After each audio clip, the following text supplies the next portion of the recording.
오늘은 스티넷 박사님을 모시고 How Leaders Build Trust, How Trust in an Organization Overcomes Fear. 보시다시피 신뢰 문제를 공부하도록 하겠습니다. 신뢰가 높으면 조직의 성과도 생산성도 높아진다. 이윤도 많아진다. 이 얘기를 아주 굉장히 강조하시는 걸로 알고 있습니다. 그런데 스위스는 이 신뢰가 세계에서 가장 높은 나라인데 스위스 미러클을 성취한 나라. 정말 자원도 없는 나라고 정말 젊은이들의 피를 팔아서 나라 살림을 꾸려나가던 스위스가 세계가 주목하는 세계 최고의 번영 국가를 만들었다. 이거는 제가 볼 때는 이 신뢰 문제와 직결되어 있다는 생각을 갖습니다. 오늘 스틴넷 박사님이 이 문제를 본격적으로 얘기해 주실 때 우리에게 많은 깨달음이 있으리라고 생각합니다. And when I was asked to do this, what topic seems to be pertinent for leaders, I came also to offer an overview workshop on a class called Leader Effectiveness Training. And so that's a training that specializes in teaching communication skills to people in leadership roles. And one of the key elements of that training and that learning and those skills is that trust is central to this model. It simply cannot and will not work without a very high level of trust. And so I wanted to share some of my experiences in working with companies and helping them improve the level of trust in a low trust organization. Let's talk about what that looks like, what that feels like. One thing that people do in a low trust organization is they withhold information.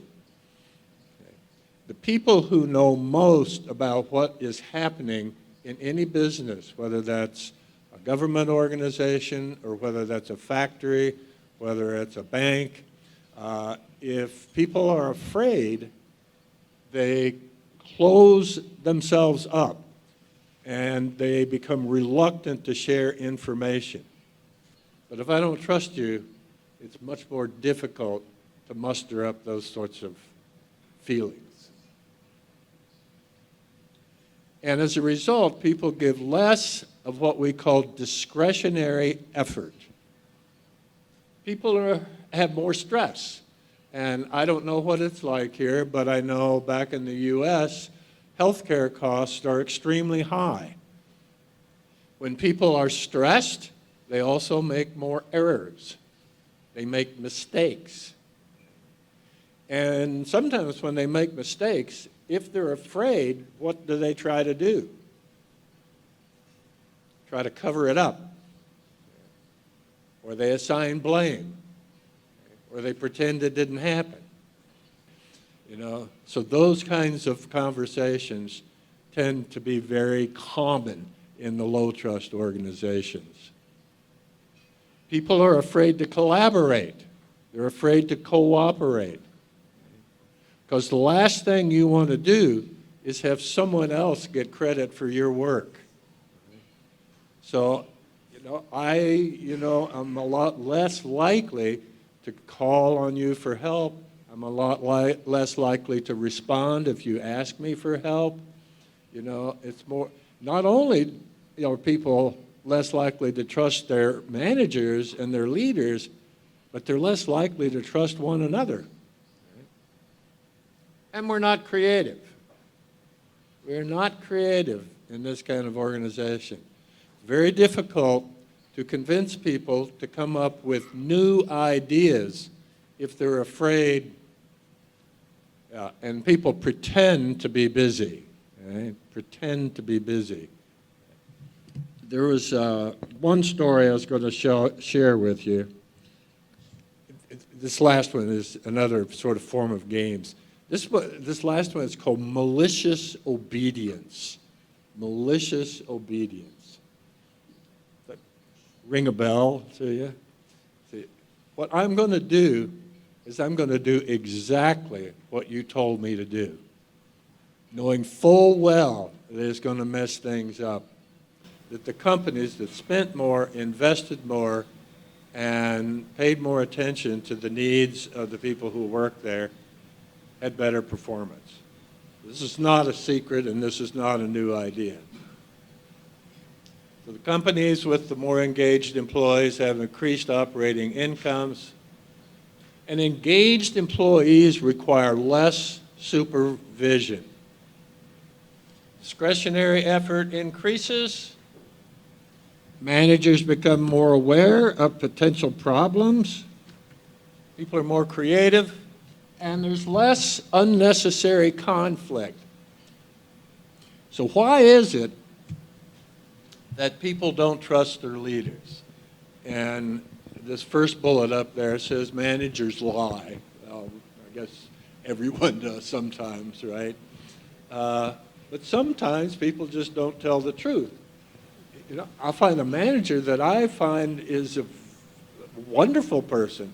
They're talented, they're intelligent, you know, they're really working hard to engage people in the company's business, but people still don't want to trust them. And I talk to these people and they'll say, you know, my last manager was awful.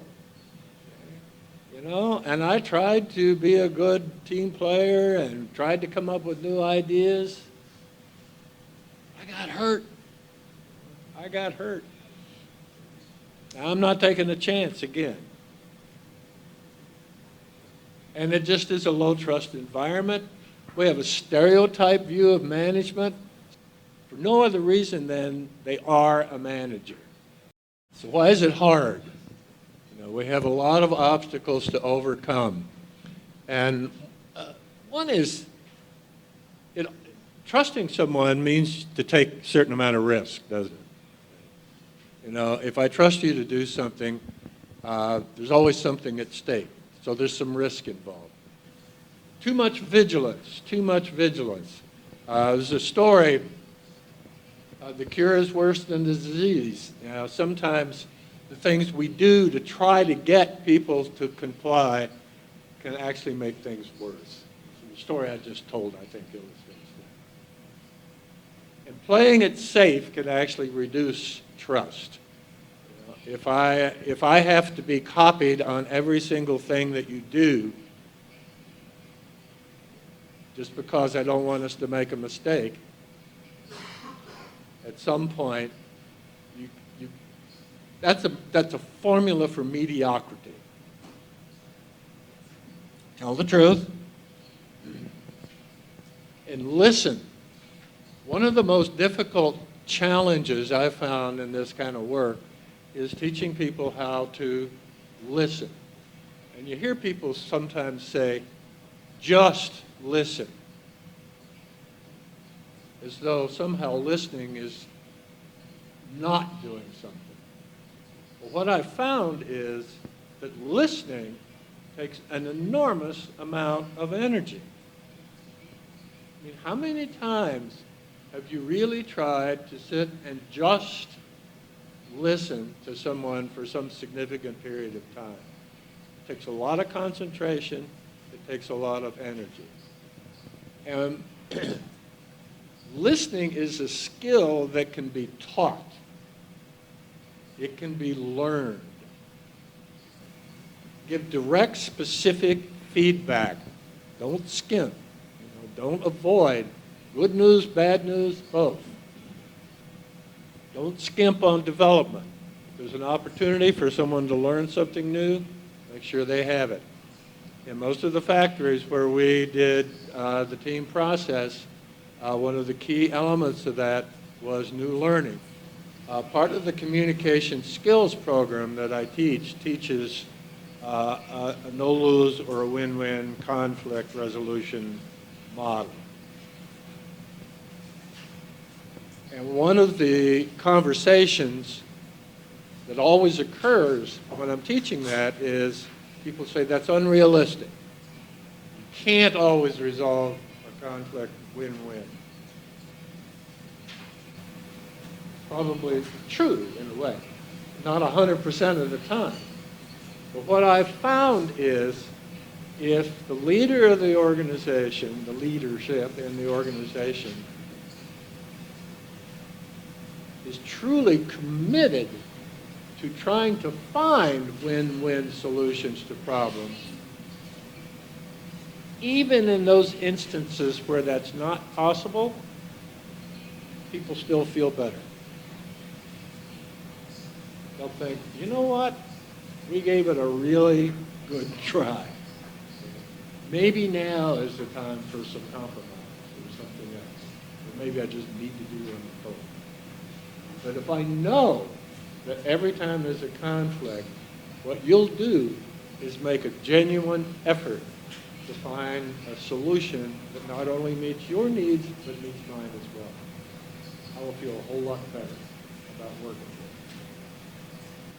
So trust is not a single thing. It's a combination of belief, feeling, and action. Remember, the first few times we did this, there were hundreds of them. Hundreds of them. And one of the results of that was that the managers spent a lot of time trying to respond to all these issues. And sometimes we got pushback. The managers would say, we don't have time to do that. It's taking time away from our other duties. You know, those other reports that we have to write, that those people who are above us expect us to do. I said, okay, let's look at those other duties. Right? How many of those other duties really are things that you must do? And lo and behold, there was a significant handful of reports and duties that really didn't need to be done. These were things they'd been doing for years just because they'd been doing them for years. And what they finally understood was our job is to respond to these issues. This is what leaders are supposed to do. And surprisingly, over time, what happens? People start believing what their leaders tell them. If an idea is no good, I know what's going to happen. That person or that team or that leader is going to come to me and tell me yes or no or who's in charge of this. And it happens every single time. Over time, what starts to happen is the trust starts to go up and up and up. It's very difficult to create a high trust organization. They always outperform low trust organizations, always. But it's worth it. 아마도 리더십 문제를 이야기할 때 여러 요소가 있겠지만은 리더와 또 함께하는 그 팀 멤버들 사이에 신뢰, 이 트러스트가 가장 중요한 요소가 아닌가 생각합니다. 그런데 아까 후쿠야마 말씀도 하셨는데 한국 사회 전체가 신뢰도가 낮은 사회입니다. 로우 트러스트 소사이티 볼 수 있고요. 또 우리나라의 정부 조직이나 뭐 군대 조직이나 학교 조직 할 것 없이 한국 사회는 권위주의적 문화가 여전히 남아서 오늘 여기 그 강의 내용이 나오는 것처럼 트러스트의 적이 그 두려움, 피어인데 권위주의적인 조직은 곳곳에 이 하위직 사람들의 상위직에 대한 어떤 불안, 공포심이 내재할 수 있기 때문에 더더군다나 이 그 신뢰의 정도가 낮다고 봐야죠. 그래서 신뢰만큼 중요한 게 없다 하는 점에 대해서 오늘 충분히 공감합니다.